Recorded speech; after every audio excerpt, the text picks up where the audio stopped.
द्वितरा प्रभु भगवान महावीर स्वामी के पावन पवित्र श्री चरणों में कोटि सह वंदन नमः।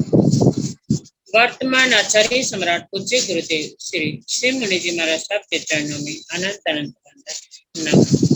आगम ज्ञाता आगम पुरुष हिमाचल के श्री उपाध्याय पर्वत पूज्य गुरुदेव श्री जितेंद्र मुनि जी महाराज साहब के चरणों में अनंत अनंत वंदन नमः। ऑनलाइन एजुकेशन के प्रणेता संघ सेतु उपाध्याय पर्वत पूज्य गुरुदेव श्री रविंद्र मुनि जी महाराज साहब के चरणों में कोटि सह वंदन नमः। ऑनलाइन एजुकेशन में पधारे हुए सभी गुरु भगवान एवं गुणी तुल्य समस्त महासाधु वृंद के चरणों में वंदन नमः। आज ज्ञानदाता आगम प्रदाता पूज्य गुरुदेव श्री जी की प्रत्यक्ष वंदना का लाभ ले रहे हैं घोर तपस्विनी महासाध्वी श्री चेतना जी महाराज साहब, उग्र तपस्विनी महासाध्वी श्री चंदना बिल्लो जी महाराज साहब आदि ठान।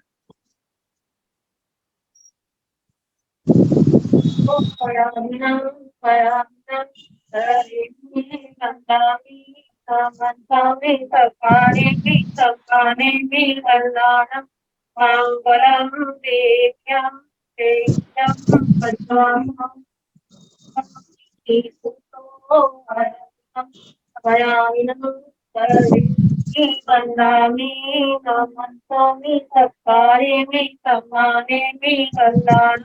मंगलं देव्यं शैत्यं पद्मं वंदामि चित्तूतं परायणं करेमि वंदामि नमस्कामि सत्कार्यामि सम्मानामि कल्याणं मंगलं देव्यं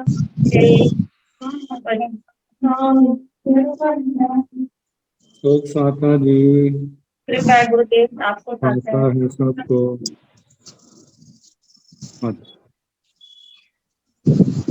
यह आगम आचना निरंतर व निर्बाध गति से चलती रहे, इस हेतु सभी तपस्वी अपना अपना सहयोग दे रहे हैं। आज की तपस्या उपाध्याय पर्वत अनुयोग पर्वत परम पूज्य श्री कन्हैया लाल जी महाराज साहब कमल के सुशिष्या तपो के श्री श्री संजय मुनि जी महाराज साहब, उनका 16वां उपवास है। उनके तप की अनुमोदना करते हैं और उनके तप की सुखसाता पूछते हैं। तरुण तपस्वी महासाध्वी श्री समा जी महाराज साहब, भक्त शिरोमणि महासाध्वी श्री सुवर्ता जी महाराज साहब उपवास, ज्ञान दिवाकर साध्वी श्री सोनिका जी महाराज साहब की सुशिष्या साध्वी श्री रिद्धि जी महाराज साहब आएंगे। हम सभी तपस्वी के तप की अनुमोदना करते हैं और उनके तप की सुखसाता पूछते हैं। अब हम पूज्य गुरुदेव श्री जी से करवत प्रार्थना करते हैं कि आप अपनी अमृतमय वाणी से हमें कृतार्थ करें। पधारे गुरुदेव, मथेड़ मंदानी सुखसाता गुरुदेव। हाँ जी।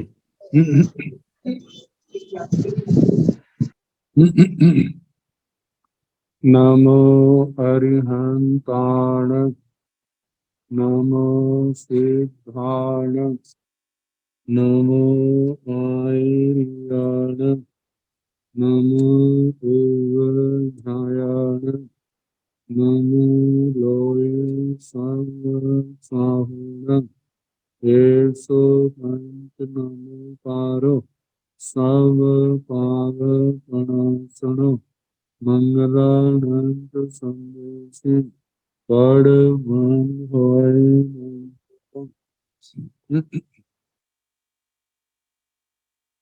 जिन शासन जिन वाणी सदा जयवंत हो, सदा अविचर मंगल हो।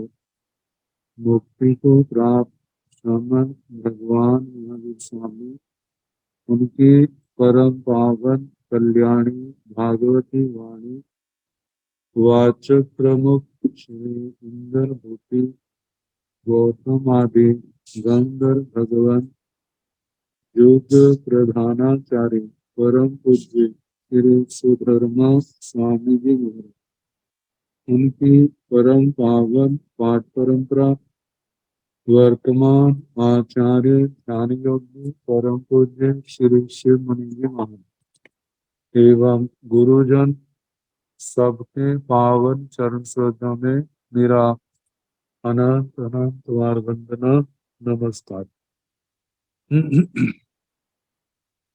आगम परिषद में विराजमान वरिष्ठ मुनिराज, अन्य मुनिवृंद, परमादरणीय भगवती स्वरूपा महासाध्या जी। श्री स्थान सूत्र की वाचना प्रारंभ है। पांचवा स्थान द्वितीय उद्देशक सुनाया जा। कल सुप्त और जागृत के संबंध में वर्णन आया था। आज कर्म बंध और कर्म क्षय के कारण क्या है। पंचहिं ठाणे जीवा रयं आइज्जन्ति तंजाः पाणाय वायेन जाव परिगहेण। पंचहिं ठाणे जीवा रयं स्वमन्ति तंजाः पाणाय वाये वे रमणेन जाव परिगह वे रमणेन। तो इस सूत्र के दो अंश हैं। पहले अंश में कर्म बंद कैसे होता है और दूसरे में जीव बंधे हुए कर्मों को दूर कैसे करता है, त्याग कैसे करता है। तो पंचहिं ठाणे, पांच स्थानों से, पांच कारणों से। जीवा ये संसारी जीव, रयं आइज्जन्ति रज, रज का मतलब कर्म रज, कर्म वर्गणा के जो पुद्गल है उनको आइज्जन्ति ग्रहण करते, बांधते।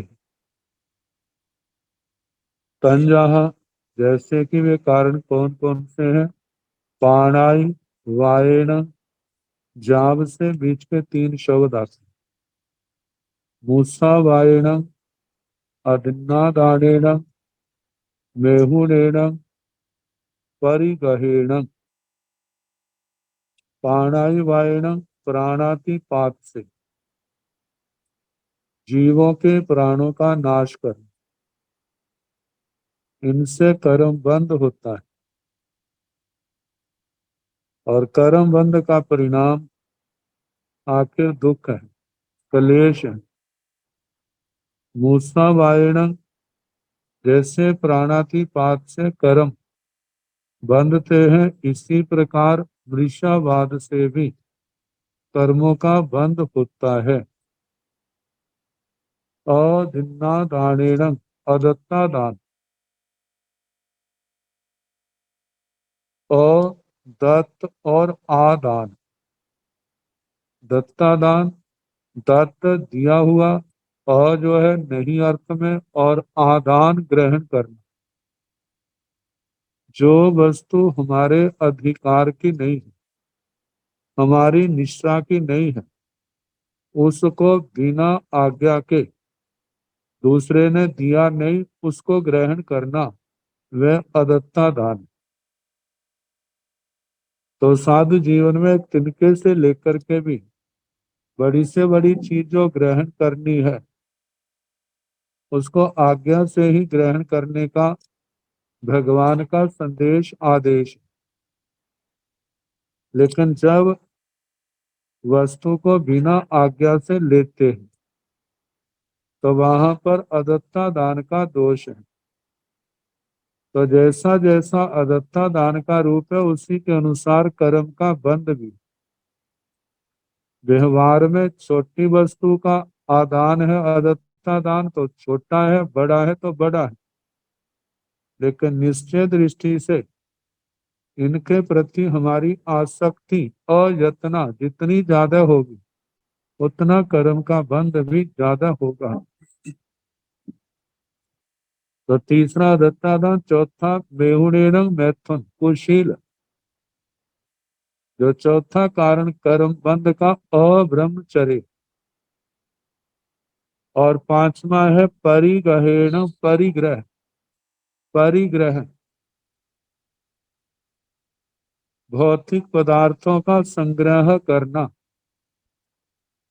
साधु साध्वियों के लिए जो भगवान के वचन है, मर्यादोपेत जो भंडोपकरण आदि उपकरण है जो संयम में सहायक है, और वो भी मर्यादा में परिमित मात्रा में ग्रहण करना, और मर्यादा से अतिरिक्त जो है वे सारा परिग्रह है, और जो अपने पास है वे संयम की दृष्टि से ग्रहण किया है, उनके प्रति उनका सदुपयोग तो हो लेकिन उनके प्रति आसक्ति भाव नहीं रखना, क्योंकि जिन शासन में मुच्छा परिगोहो बुद्धो, मूर्छा आसक्ति को परिग्रह कहा है।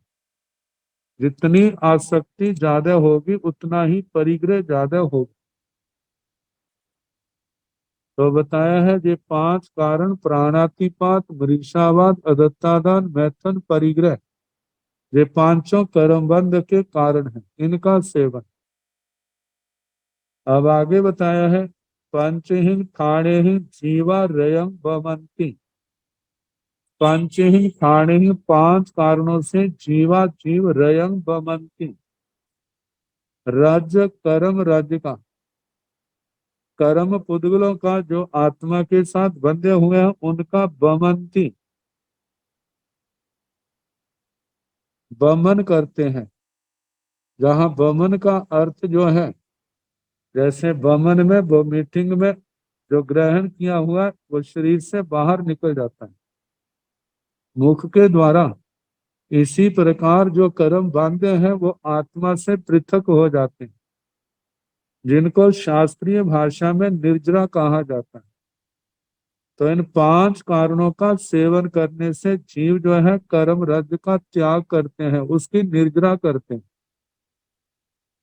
तंजाह जैसे के पाणाई वाय विरमणेन, जहाँ परिगह विरमणेन, प्राणातिपात का विरमण, विरमण का मतलब परित्याग, प्राणातिपात का जीव हिंसा का त्याग करना, मूसा वाय विरमणेन, मृषावाद का परित्याग करना, आदिन्ना दान विरमणेन, अदत्ता दान का परित्याग करना, मैहुन विरमणेन, मैथुन का परित्याग करना, परिगह विरमणेन, परिग्रह का विरमण, इसका संस्कृत में हिंदी में विरमण शब्द बनता है, मतलब उसका परित्याग करना। तो 5 आश्रम द्वारों का कर्म बंध के कारण जो है इनका परित्याग करना जो है, जिससे कर्म रज दूर होती है, कर्म टूटते हैं।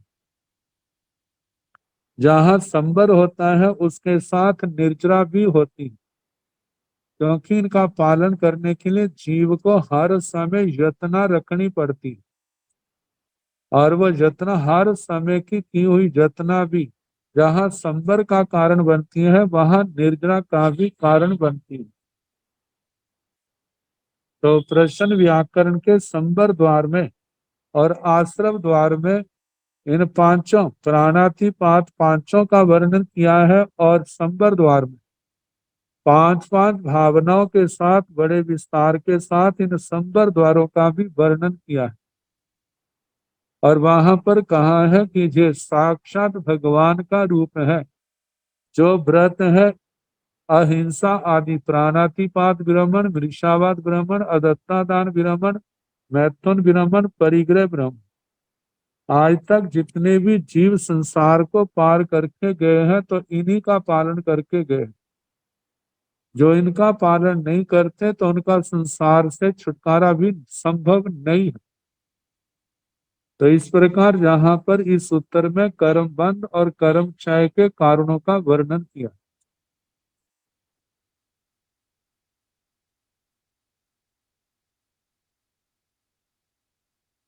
अगला सूत्र पंचमास्यंगणं भिक्खु पडिमं पडिवन्नस अणगारस कप्पन्ति पंचदत्तियो भोयनस पडिगाहितय पंच पाणगस।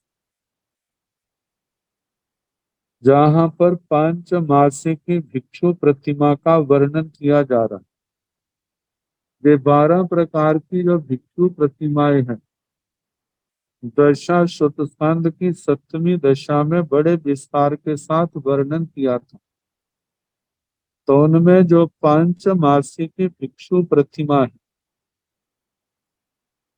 पंचमासिया 5 मासी की, जहाँ पर पंचमासी का शाब्दिक अर्थ ऐसा भी निकल जाता है वो 5 महीने वाली, लेकिन जहाँ पर कहा है, जो हमारी धारणा है आचार्यों की अपने स्थानकवासी परंपरा में, तो उन्होंने 5 मास 5वें मास वाली ये अर्थ किया है। पहले मासी को प्रथम मासी की, दूसरे दूसरे महीने वाली को द्विमासिक की, तीसरे महीने वाली जो है वो त्रिमासिक की, ऐसे बढ़ते बढ़ते 5वें वाली के 5वें महीने वाली को पंचमासिक की, छठे वाले को 6 और 7वें वाले को सप्तमासिक की।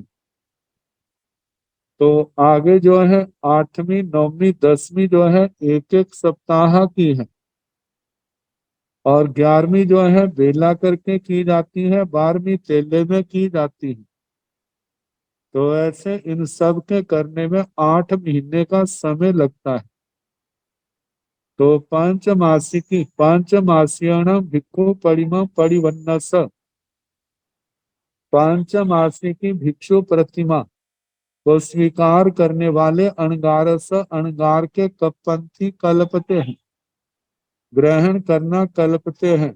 पांच दत्तियो भोजनस परिगाहेताय पंच पाणगस, 5 दत्तियां भोजन की ग्रहण करना कल्पता है भिक्षा में, और पंच पाणगस 5 पानी की, 5 5 ये दत्तियां ग्रहण करना पड़ता है। दत्ती की परिभाषा जो बताई, एक बार में गृहस्थ जितना दे वो एक दत्ती कहलाती है। तो ऐसे 5 दत्तियां भोजन, 5 दत्तियां पानी। पंचमासी की प्रतिमा को स्वीकार करने वाला महासत्व साधक भिक्षा में ग्रहण कर सकता है। अब इसके आगे अगला सूत्र है उपघात और विशुद्धि। ग्रहण किए हुए नियमों का, अविग्रहों का कैसे घात होता है और उनकी शुद्धि कैसी होती है, तो कितने प्रकार की है, इसका वर्णन आने आने वाले सूत्र में है। पंच बीह उवघाये पणते, तंजाह उगमोवघाये उपायनोवघाये एसनोवघाये परिकम्मोवघाये परिहरणोवघाये, पंच बीह विसोही पणता तंजाह उगम विसोही उपायन विसोही एषणा विसोही परिकम विसोही परिहरण विसोही। तो जहां पर भी एक उपघात का सूत्र है और एक विशुद्धि का, विशुद्धि का सूत्र है। तो पहले बताया है पंच बीह उपघाय पणत्य, ये जो हमारी 5 प्रकार की मर्यादाएं हैं, प्रतिज्ञाएं हैं, 5 कारणों से इनका घात होता है।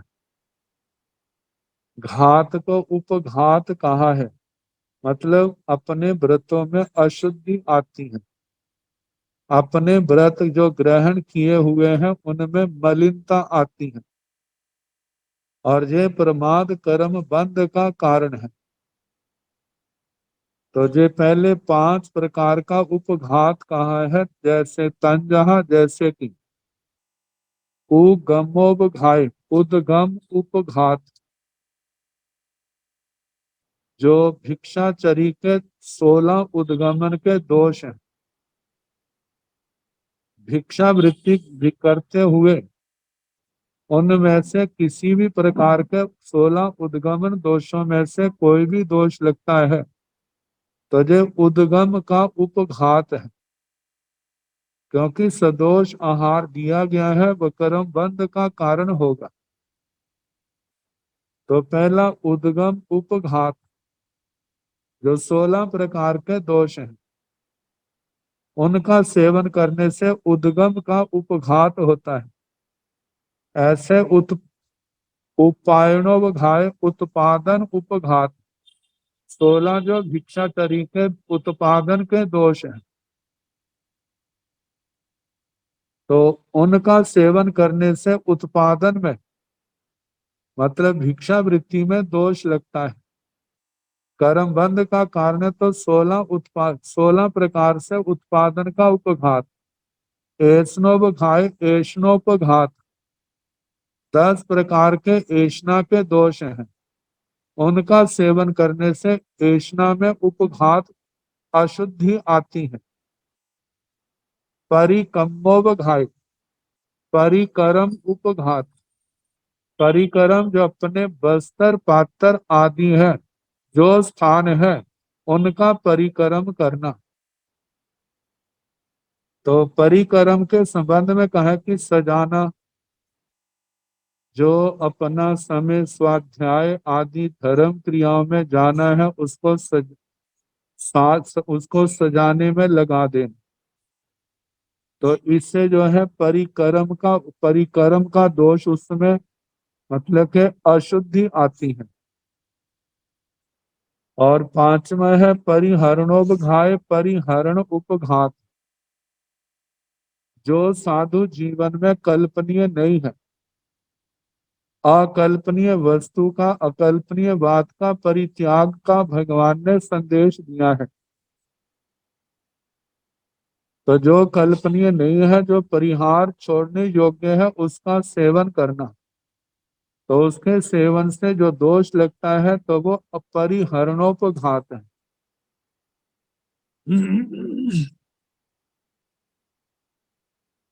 इन पांचों के संबंध में जो कहा गया है, पहला उद्गम उपघात, आहार आदि की उत्पत्ति से संबंध रखने वाले जो भिक्षा दोष हैं, जैसे आधा कर्म औदेशिक आदि के 16 भोजन पानी के दोष उद्गमोपघात कहलाते, जो कि भिक्षु के लिए सदैव वर्जनीय है, छोड़ने योग्य। जो भोजन पानी साधु के निमित्त से बना हुआ है, उसे यदि कोई साधु ग्रहण करता है तो उसे उद्गम उपघात दोष का भागी बनना पड़ता है। इस प्रकार का भोजन पानी भिक्षु के लिए सर्वथा अकल्पनीय त्याज्य है। सदोष आहार ग्रहण व सेवन करने से चारित्र क्षत विक्षत एवं दूषित होता है। दूसरा उत्पादन उपघात, यदि स्वयं प्रेरणा एवं सहयोग देकर गृहस्थ के द्वारा भोजन पानी तैयार करवाकर ग्रहण किया जाता है तो साधु को उत्पादनोपघात दोष का भागी बनना पड़ता है। दीनता से गृहस्थ के कार्य में सहयोग देने से या कषाय की उदीरना करके गृहस्थ द्वारा आहार पानी लेने से जो साधु को दोष लगता है, उसे उत्पादनोपघात कहते हैं। इस दोष के धाति दूती निमित्त आदि के 16 भेद हैं। अनुचित रीति से यदि साधु गृहस्थ से भोजन पानी ग्रहण करता है तो वह उसके साधुत्व की मर्यादा के सर्वथा विरुद्ध माना जाता है। तीसरा ऐष्णोपघात है, जो दोष देने वाले गृहस्थ और लेने वाले साधु दोनों के द्वारा लगे, उसे ऐष्णोपघात कहते हैं। इसके संकीय मंकीय आदि संकित आदि 10 भेद हैं।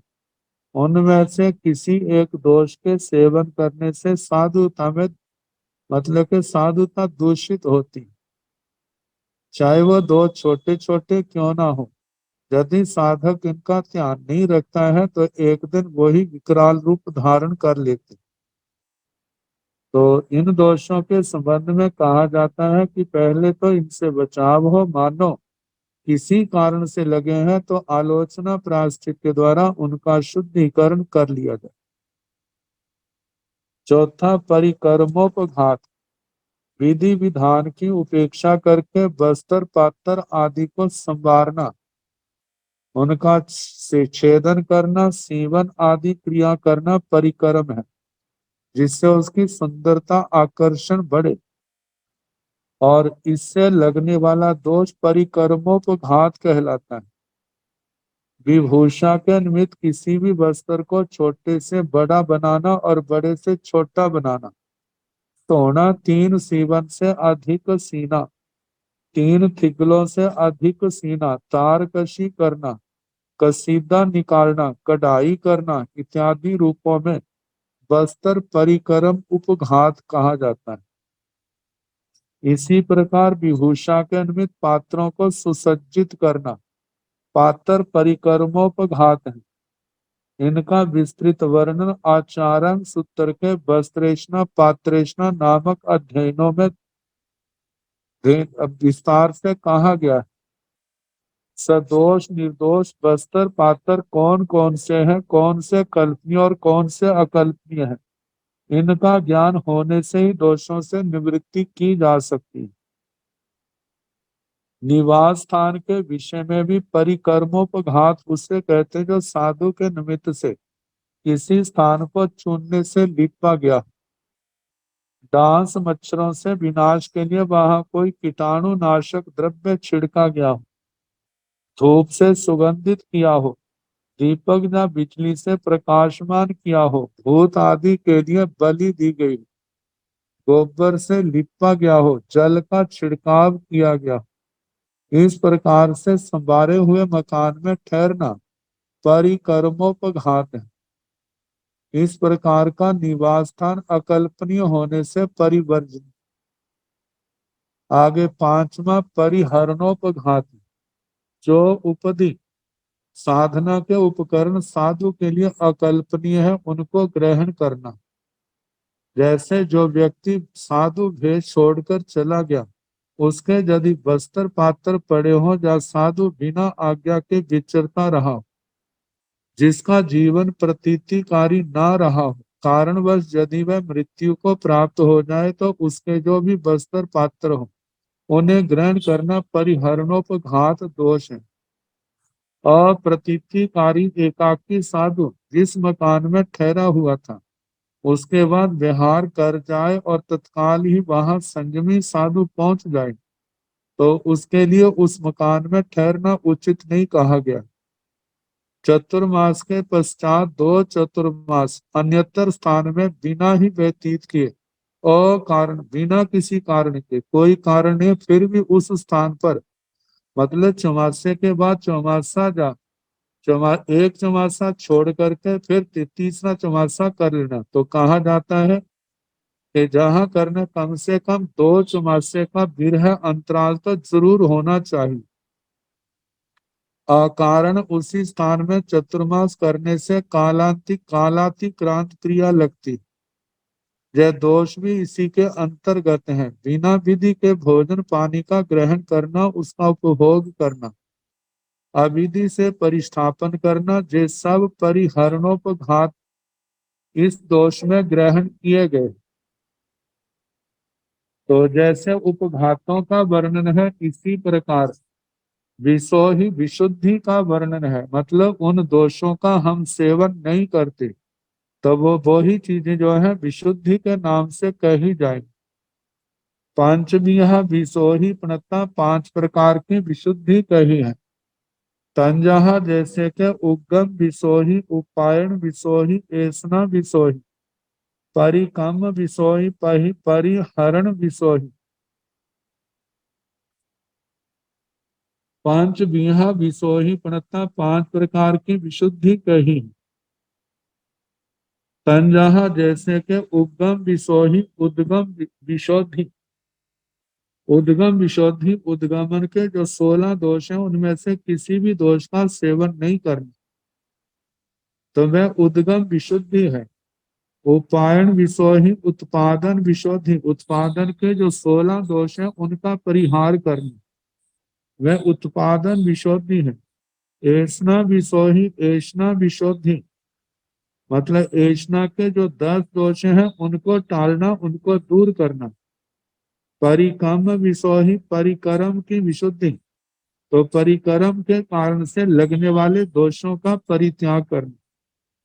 परिहरण विषोही परिहरण विशुद्धि, परिहरण जिनका परित्याग करना है, दोष है उपधि आदि है, स्थान आदि है, उनका परित्याग करना परिहरण विशुद्धि।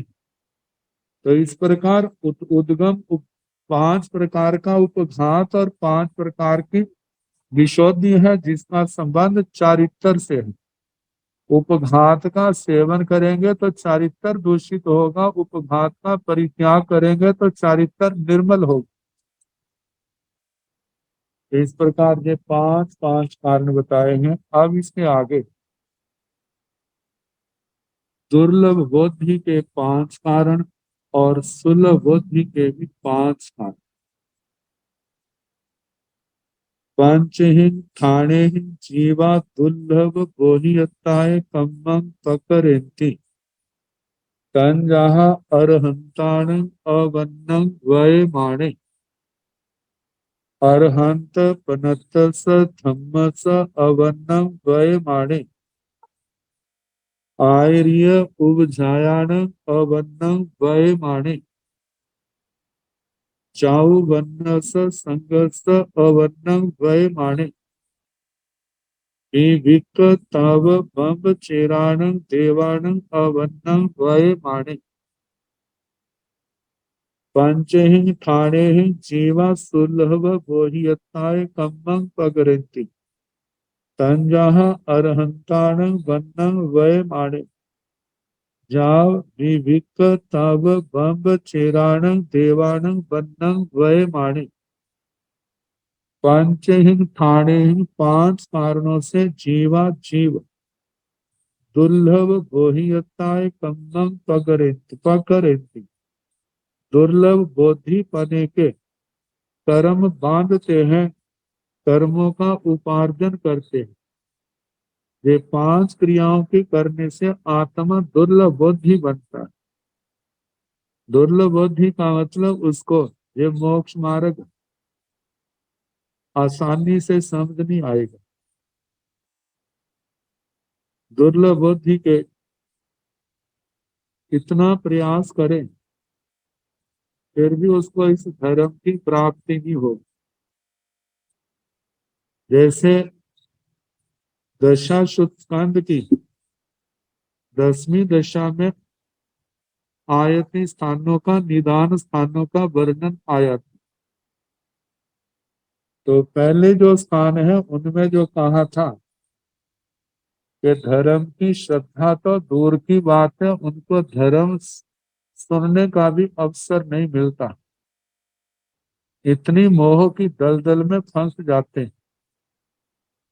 तो ऐसे बुद्धि पर ऐसे पर्दे पड़ जाते हैं कि विचक्षण से विचक्षण भी सुनाने वाला उनके बुद्धि के पर्दों को दूर नहीं कर सकता।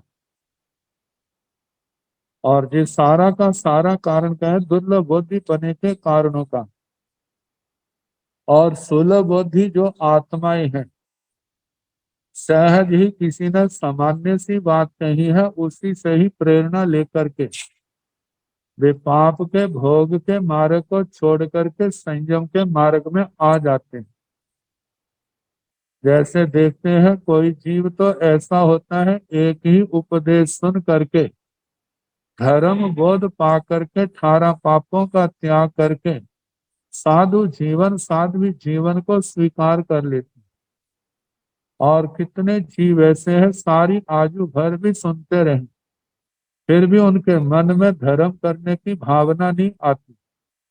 वो धर्म का बोध जो है आत्मा के अंदर खिलता नहीं है। तो कहा कि ये पांच कारण है जिनके अंदर पांच पांच पांच प्रकार के मतलब अवर्णवाद। अवर्णवाद जो है वह तो प्रशंसा के अर्थ में आता है, अनुमोदना के अर्थ में आता है। अवर्णवाद निंदा के अर्थ में आता है, निंदा करना। तो बताया है इन पांच कारणों से जीव दुर्लभ बुद्धिपना जिससे पैदा हो ऐसे कर्म पकड़ती करते हैं, बांधते हैं। तंजहा जैसे के अरहंतान अवन्न वय माने। अरिहंत भगवंतों का अवर्णवाद करना, निंदा करना। अरहंत पनत्तस धम्मस अवन्न वय माने। अरिहंत भगवान के द्वारा कहा गया जो धर्म है, शुद्ध धर्म, चारित्र धर्म, इसका अवर्णवाद करता हुआ। आर्य उपझायान अवन्न वय माने। आचार्य उपाध्यायों का अवर्णवाद करता हुआ। चौवन्नस संघर्ष अवन्न वय माने। चातुर्वर्ण चतुर्विद जो श्री संघ है, साधु साध्वी श्रावक श्राविका रूप, इस संघ का अवर्ण वयमाने, अवर्ण बोलता हुआ, निंदा करता हुआ। विविक तव बम्ब चेराण देवाण अवन्नम वयमाने। जिन्होंने पूर्व जन्म में विविक विविक्त तव तप बम्ब चेराण ब्रह्मचर्य मतलब के विशुद्ध संयम की तप की आराधना करके उनके पूर्ण कर्म क्षय तो नहीं हुए, कर्म कुछ शेष रहने के कारण से देवलोक में उनका जन्म हुआ और वो आराधक श्रेणी के हैं। उन देवताओं का अवर्णवाद करने से जीव जो है दुर्लभ बुद्धि पने के कर्म बांधता है। तो इन पांचों का वर्णन किया है। पहले उपघात का, विशुद्धि का वर्णन किया। कहते हैं कारण के अनुरूप ही कार्य होता है। यदि कारण मिट्टी है तो घड़ा भी मिट्टी का ही बनेगा, सोने का नहीं बनेगा। और यदि सोना है उससे घड़ा बनाया है तो वह सोने का ही बनेगा, मिट्टी का नहीं बनेगा। इसी प्रकार अशुभ कारणों से अशुभ प्रकृति का बंध होता है और शुभ कारणों से शुभ प्रकृति का बंध होता है। अशुभ कर्मों के उदय से जीव अशुभ कर्मों में संलग्न होते हैं। वे सत एवं एकांत गुणों में भी असत और दोषों की कल्पना करते हैं।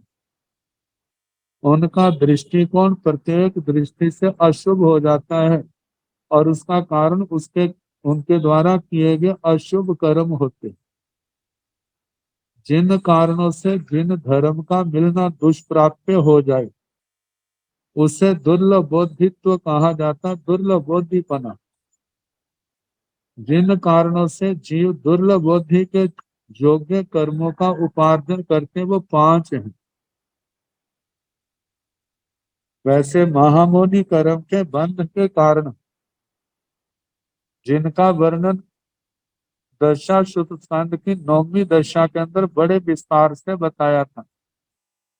ये ऐसा जीव जब इनका बार बार आचरण करता है तो महामोनि कर्म का बंध करता है, जिसमें मिथ्या दर्शन मौन्य की स्थिति जो है 70 कोटा कोटि सागरोपम तक पहुंच जाती है। कषायों की स्थिति जो है 40 कोटा कोटि सागरोपम तक पहुंच जाती है। तो पहला कारण बताया है जो दुर्लभ बोधिपने का, जहां 5 कारणों में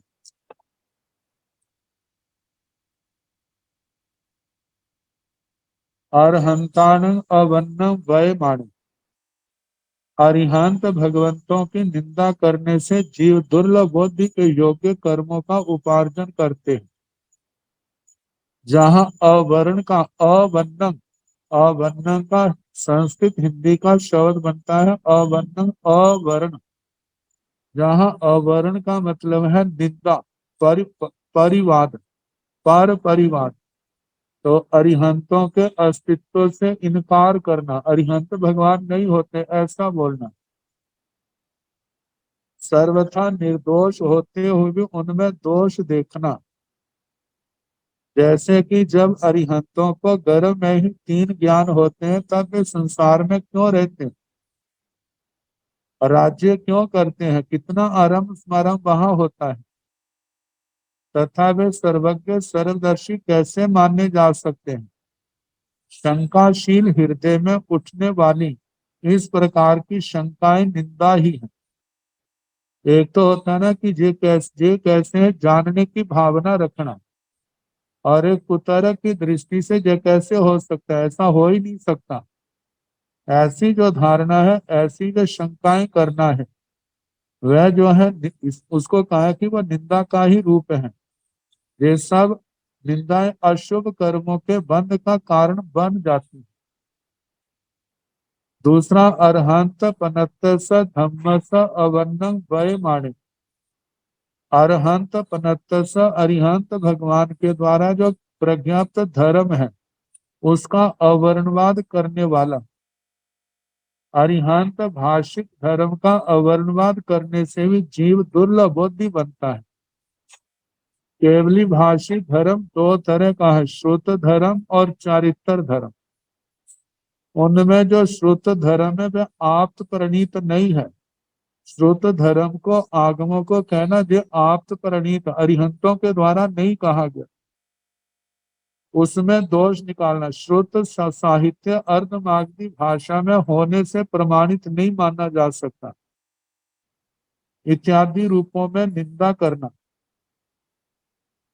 तो कहा जाता है अर्धमागधी भाषा साधारण लोगों की भाषा, ये तो अरिहंत परमात्मा। उस समय की लोक भाषा में हमारा संदेश हर प्राणी को मिले, तो इस दृष्टि से वह अर्ध लोक भाषा में उपदेश देते हैं। तो कहा कि ऐसा उसमें क्यों दिया है? तो चारित्र धर्म की निंदा करना, जैसे चारित्र धर्म से तो दान देना ही श्रेष्ठ है, क्योंकि सर्वथा निवृत्ति करने से जनता का कोई उपकार नहीं होता। इस प्रकार के वचन बोलना केवली भाषिक धर्म की निंदा है। जिन धर्म की निंदा करने से जीव दुर्लभ बुद्धि के योग्य कर्मों का उपार्जन करते हैं। चारित्रशील वृद्ध बाल स्त्री आदि के उपकार के लिए श्रुत का निर्माण प्राकृत भाषा में हुआ है। चारित्र धर्म से निर्वाण की प्राप्ति होती है। अतः चारित्र धर्म और श्रुत धर्म दोनों सर्वहितकारी हैं और सभी के उन्नति के विधायक हैं। तो कहा कि ऐसे अनंत कल्याणकारी श्रुत धर्म चारित्र धर्म की निंदा और वर्णवाद करने वाला दुर्लभ बुद्धि बने के कर्म बांधता है। तीसरा बताया है आर्य उपझायाण अवन्न वयमाने। आचार्य एवं उपाध्यायों का वर्णवाद करने से लोगों में उनकी बुराई करना, अपकीर्ति में सहयोग देना, धृष्टता से उन्हें दुर्वचन बोलना, जनता में उनके अवगुण प्रकट करना इत्यादि अवर्णवाद ही। इससे भी जीव दुर्लभ बुद्धि बनते। चौथा, चौवन्न संघर्ष अवन्नम वयमानि।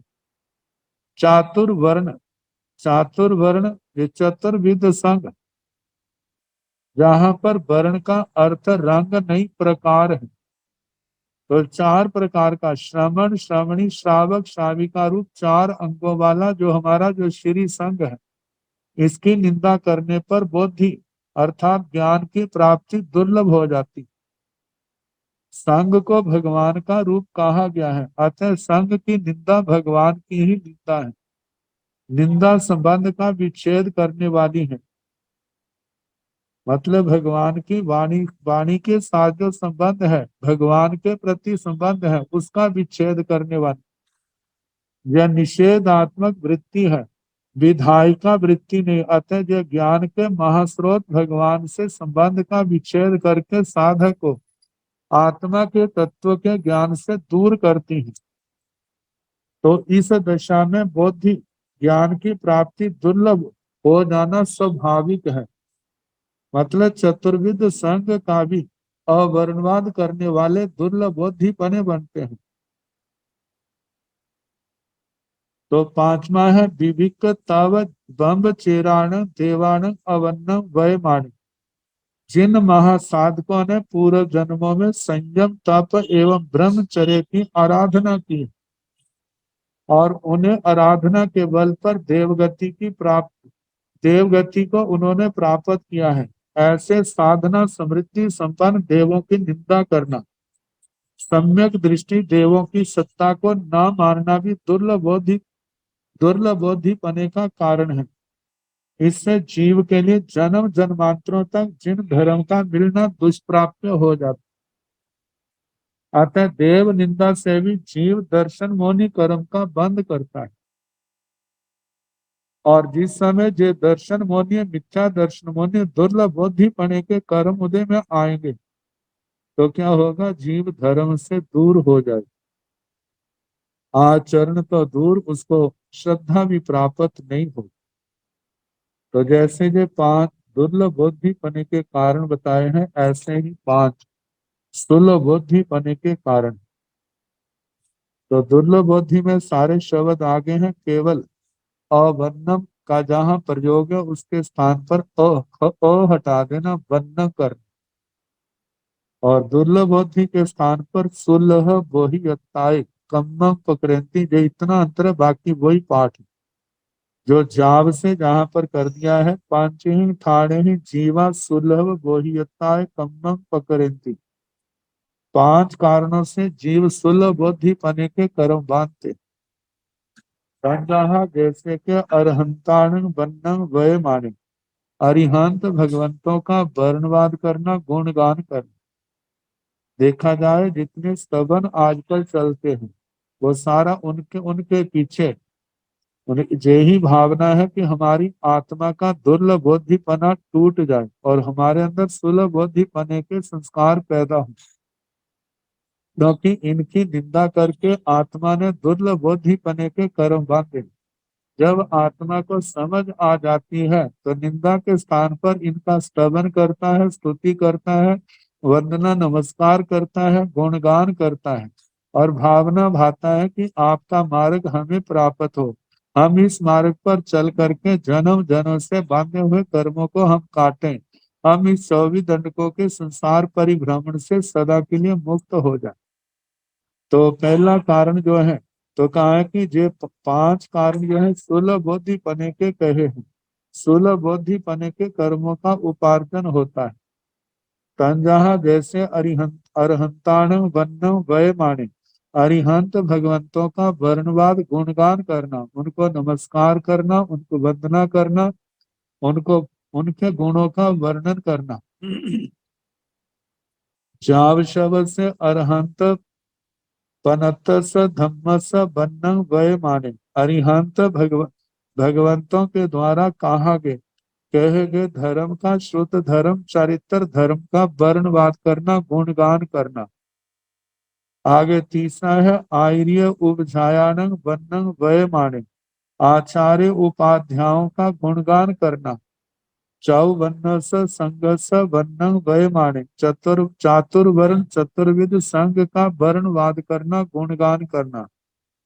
विविक ताव नियम बम्ब चेराण देवाण वन्नं वय माने, जो देवता मतलब जिन्होंने पूर्व जन्म में विशुद्ध धर्म की आराधना की, भगवान की वाणी के आराधक बने और देव भाव में है, तो उनका पूर्व जन्म, उनका गुणगान कैसे है, आगे सारा इनके संबंध में बताया जाए।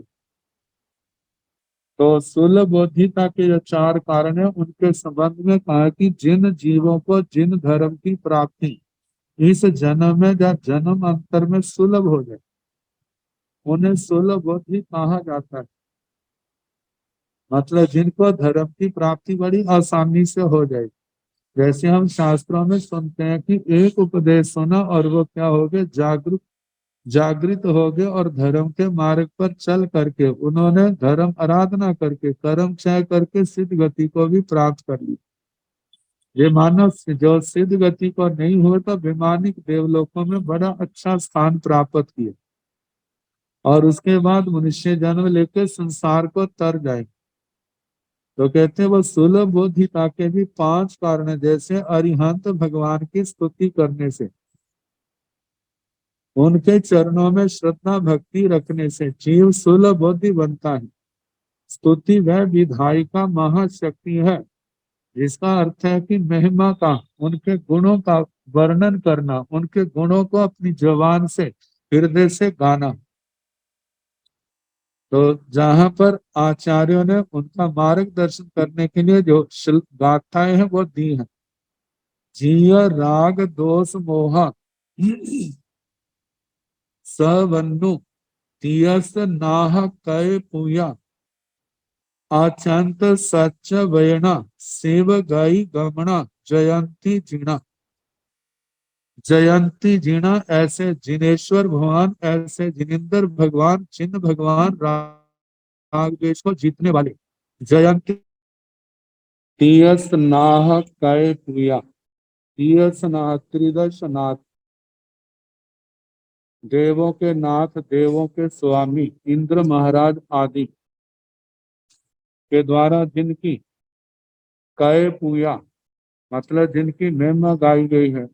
कव तो कहते हैं उनकी पूजा की, लेकिन उनका स्तोत्रों के माध्यम से उनका स्तवन करते हैं, गुणगान करते हैं। जैसे कहा जाता है कि विपूर्ण विशुद्ध पुनरुक्ति से रहित एक मतलब 1008 इन नामों से मतलब 1000 मतलब इतने श्लोकों से इतनी गाथा में बनी गई स्तुतियों के द्वारा वे क्या करते हैं, अरिहंत परमात्मा का, तीर्थंकर भगवंतों का गुणगान करते हैं, उनको वंदन नमस्कार करते हैं बड़ी श्रद्धा भक्ति के साथ। अचंत सच बयना जिनके वचन एकांत सत्य हैं, शिव गई गमना जिनके चरण मोक्ष द्वार तक पहुंच गए हैं, शिव गई गमना जो शिव गति सिद्ध गति को जाने वाले हैं।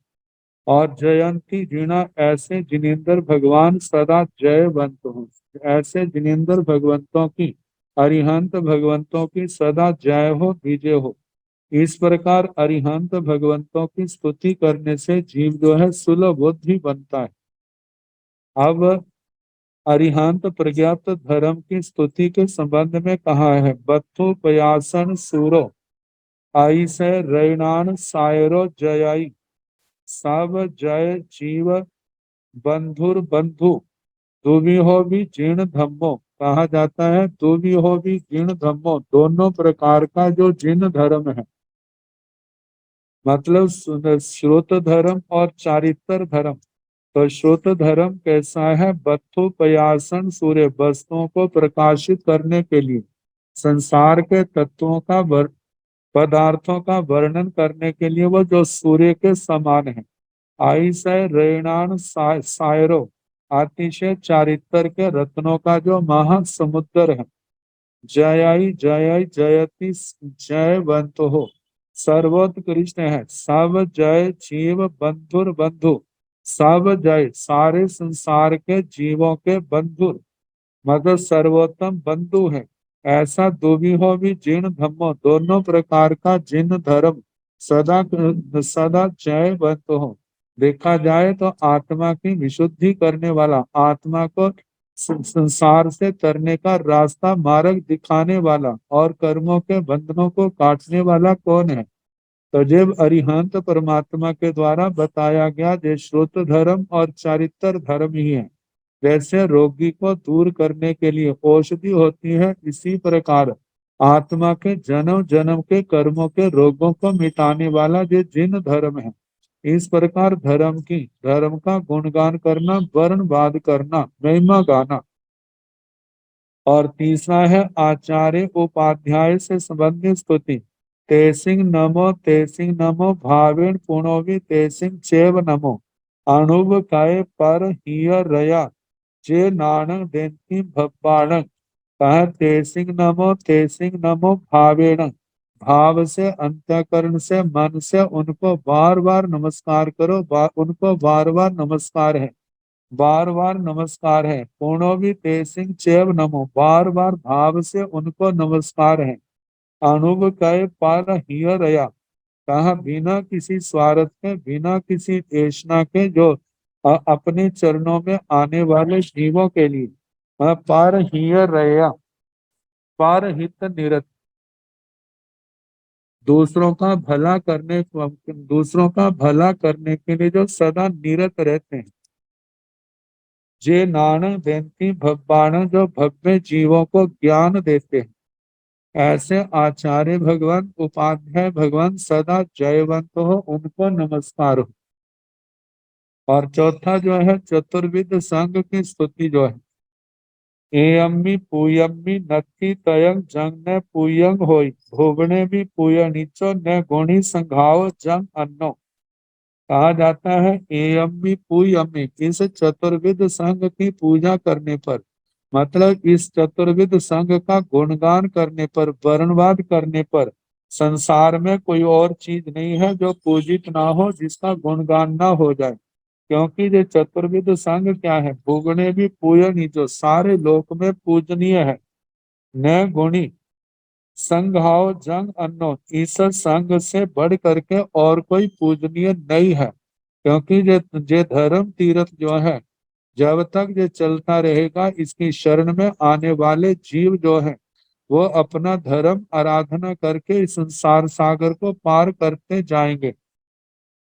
तो बताए चतुर्विध श्री संघ के पूजे जाने पर ऐसा कोई पूज्य नहीं रह जाता है जिसकी पूजा करनी शेष रह गई हो। विश्व में श्री संघ से अन्य कोई पूजनीय गुणी हो, ये संभव नहीं है। इस तरह चतुर्विध श्री संघ की स्तुति करता हुआ जीव सुलभ बुद्धि बनता है। अब पांचवा कारण बताया है सम्यक दृष्टि देवों का वर्णवाद। स्तुति इस प्रकार की जाती है, कहते धन्ना खलुते देवा विषय विमोहा विहांत जीर्ण समीह धम्मं सुनंति सम्मं तीर्थ प्रभावं च पुनंति। धन्ना खलुते देवा, वो देवता धन्य है जो विश्व विमोहा भी, देवलोकों में देखा जाए तो कितनी मोह की सामग्री भरी पड़ी, लेकिन उस सब सामग्री को छोड़ करके वो अंत जीर्ण सभी है, मतलब जिन भगवान के चरणों में आते हैं, कितने भक्ति भाव से आते हैं और उनको वंदना करते हैं, उनका गुणगान करते हैं, वंदना नमस्कार करके कैसे उनके चरणों में उनका पावन संदेश, उनका निर्ग्रंथ प्रवचन सुनते हैं। धम्मं सुनंति सम्यक, वो सम्यक प्रकार से धर्म का श्रवण करते हैं। तीर्थ प्रभावं च कुर्वन्ति, कुर्वन्ति, और तीर्थ की प्रभावना करते हैं, स्थान स्थान पर जा करके, जैसे देवदुंदुभि आदि बजाना, लोगों को सावधान कर, लोगों को मतलब धर्म के प्रति उनको आकर्षित करना, तो इस प्रकार वो धर्म की प्रभावना करते हैं। तो इस प्रकार वो क्या है, वो देवता धन्य है। कहा तो ऐसे ऐसे जीव जो मोह के कारण से मोह की दलदल में फंसे हैं, लेकिन पूर्व के संस्कारों से प्रभावित होकर के वो मोह की दलदल में न फंस करके वो तीर्थंकर भगवंतों के साधु साधियों के चरणों में आ करके उनको वंदना नमस्कार करते हैं, धर्म की प्रभावना करते हैं। तो किस पर कितनी उनकी पुण्यवानी कहे, कितना उनका शुल्क, कितना उनकी आत्मा जो है विशुद्ध है। तो इस प्रकार एक सारी महिमा जो है पूर्व जन्म में जो निर्दोष धर्म आराधा उसकी है। तो इस प्रकार पांचों की स्तवन करने से आत्मा सुलभ बुद्धि बनता है, और गुणगान करने से सुलभ बुद्धि, और निंदा करने से आत्मा दुर्लभ बुद्धि बनता है। तो जहां पर फरमाया जाता है कि दुर्लभ बुद्धि के कारणों से अपनी आत्मा को बचाना और सुलभ बुद्धि के कारण जो है उस और अपने कदम बढ़ाना, ताकि हमारी आत्मा को आसानी से धर्म की प्राप्ति हो जाए और हम धर्म की आराधना करते हुए इस संसार को पार करने के अधिकारी बन जाए। तो अब इसके आगे प्रतिसल्लीन का वर्णन आएगा। पांच पड़ी संलीना पणता तंजाहा सोइन्य पड़ी संलीने जाव पासिन्य पड़ी संलीन। पांच अपड़ी संलीना पणता तंजाहा सोइन्य अपड़ी संलीने जाव पासिन्य अपड़ी संलीने। पांच है संबरे पणते तंजाहा सोइन्य संबरे जाव आसिन्य संबरे। पांच है असंबरे पणते तंजाहा सोइन्य असंबरे जाव आसिन्य असंबरे। तो इनके संबंध में कल जैसे अवसर होगा सुनाने का प्रयास किया जाएगा। सुलभ बुद्धि दुर्लभ बुद्धि के कारणों का विवेचन में इसमें समय चला गया। प्राकृत व्याकरण फिर आगे जैसे समय होगा कराने का प्रयास। नमो अरिहंताण, नमो सिद्धाण, नमो आयरियाण, नमो ओवधायाण, नमो लोय संसाहुणं एसो पंच नमोकारो सब पावपनाशनो मंगलानंत संगीतं परमं भवै मंगलम् किरीटधारि मंगलम् हरिहंसा मंगलम् सिंहा मंगलम् साहु मंगलम् केवली मनतो धम्मो मंगलम् चत्तारि लोकोत्तमा हरिहंसा लोकोत्तमा सिद्धा लोकोत्तमा साहु लोकोत्तमा केवली मनतो धम्मो लोकोत्तमो चत्तारि शरणं प्रवज्जामि हरिहंते शरणं प्रवज्जामि सिद्धे शरणं प्रवज्जामि साहु शरणं प्रवज्जामि केवली सनातन धम्मं शरणं प्रवज्जामि चार शरण सुख करने दुख करने मंगल करने और चरणानि कोय जो भव प्राणी आश्चर्य है हम सबको यथा योग्य वंदना सुख सा